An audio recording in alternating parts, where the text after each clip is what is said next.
sustained period of dry weather at a time where we're expecting grass growth can be challenging. This short video will help you plan a strategy to get through this difficult period. A plan will give you control and hopefully take away the worry. The farms that are in the strongest position going into a dry period are those with a healthy average farm cover.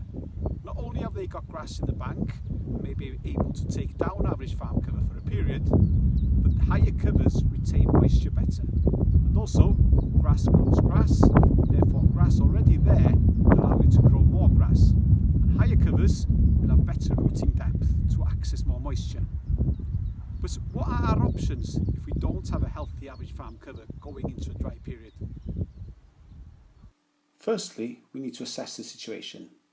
We need to measure average farm cover, measure growth rates, calculate demand, and then calculate the number of grazing days available.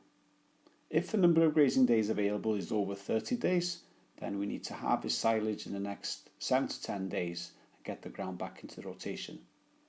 If it's under 30 days, then we need to take dry weather measures. These are the 4 measures that can be taken. Firstly, we can reduce demand. We can reduce demand per hectare by bringing back silage ground into the grazing platform. We can do this by grazing with cattle or by taking an early cut.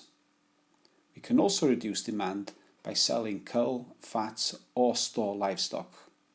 Before selling store livestock, we need to make a return on investments calculation on purchasing feed versus selling. Secondly, we can prioritise livestock.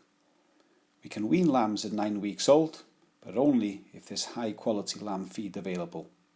And lambs need to be transitioned onto this feed with their mothers. We can leave lambs close to slaughter on their mothers and sell as soon as acceptable weights are reached. We can also body condition score dry ewes and split them into fat, fit and thin groups.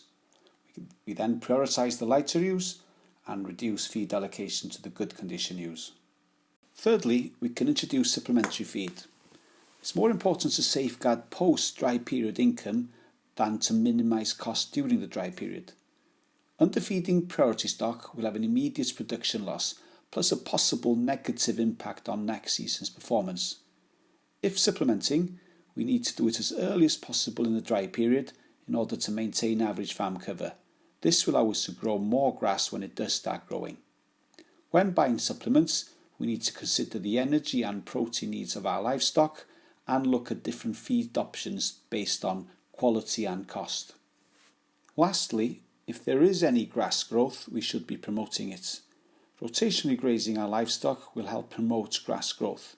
It allows grass rest period, maintains high covers on parts of the farm. It also gives control to feed budgets. We shouldn't be applying nitrogen during a dry period. Nitrogen fertilisers need moisture to be taken up by the plants. Save it until the rain is imminent. The situation in a dry period may change rapidly. It may turn into a drought, which may cause negative growth as grass burns off. Or there may be a surge of compensatory growth when it does rain. Therefore, we need to be continually assessing, planning, implementing and monitoring throughout this period. Remember, the earlier you act, the more options you'll have. Good luck.